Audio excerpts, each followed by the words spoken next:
Thank you. Well, ladies and gentlemen, welcome to the Melbourne Press Club and welcome to what will be a very special evening. My name is Michael Rowland, I'm the club's president, and it's fantastic to see so many friends and familiar faces and media legends in the audience, so there's absolutely no pressure on me tonight, so it's great to see you all. 40 years ago tonight, one of the greatest Australian newspaper editors of any era died. It was an event that shocked and saddened his family and also was a tremendous shock to the vast Australian family of journalists. Graham Perkin was just 45 years old. In the 10 years that he was editor and then editor-in-chief of The Age, he transformed what was a staid, conservative, tired broadsheet into a paper acclaimed as being one of the best in the English-speaking world by the time he died.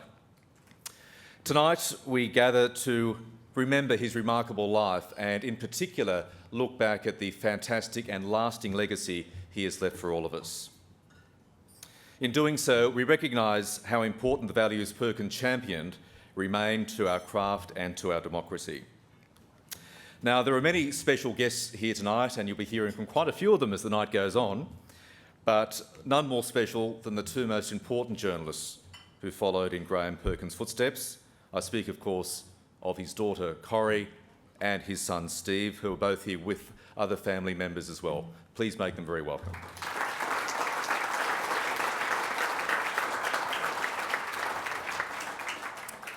A special welcome also to Andrew Holden, the editor of The Age, and Peter Blunden, the managing director of News Corp in Victoria. As we'll hear later in the evening, Graham Perkin had tremendous respect for his media rivals, in particular for the Sun News Pictorial and his great friend and fellow editor Harry Gordon. Please make Peter and Andrew very welcome too.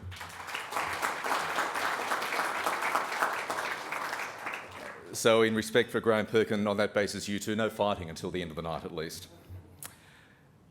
I'd also like to acknowledge the sponsors, our generous and loyal sponsors at the Press Club who make these sort of events able to happen and right through the year as well, both at the media lunches, the quills and special occasions like tonight. In particular, thanks to our principal sponsors, Monash University and Virgin Australia.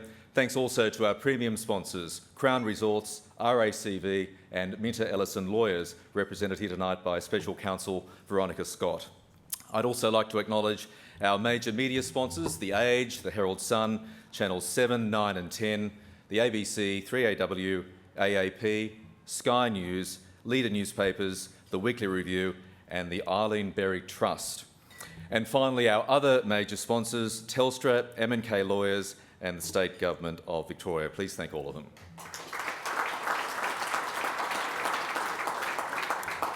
I do have time for a very quick plug before we get the evening underway. You will have seen outside two magnificent books for sale, both at a 20% discount.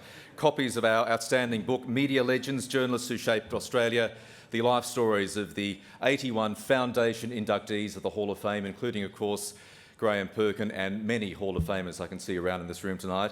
And we're also offering copies of The Western Front, a stunning new book just released last week by Phil Dwyer and Helen Duffy, with photography by Hall of Famer Bruce Postle. It's so great, just ask Bruce how great that book is. Copies of both books can be bought during the main meal break in about an hour's time and also, of course, at the end of the night.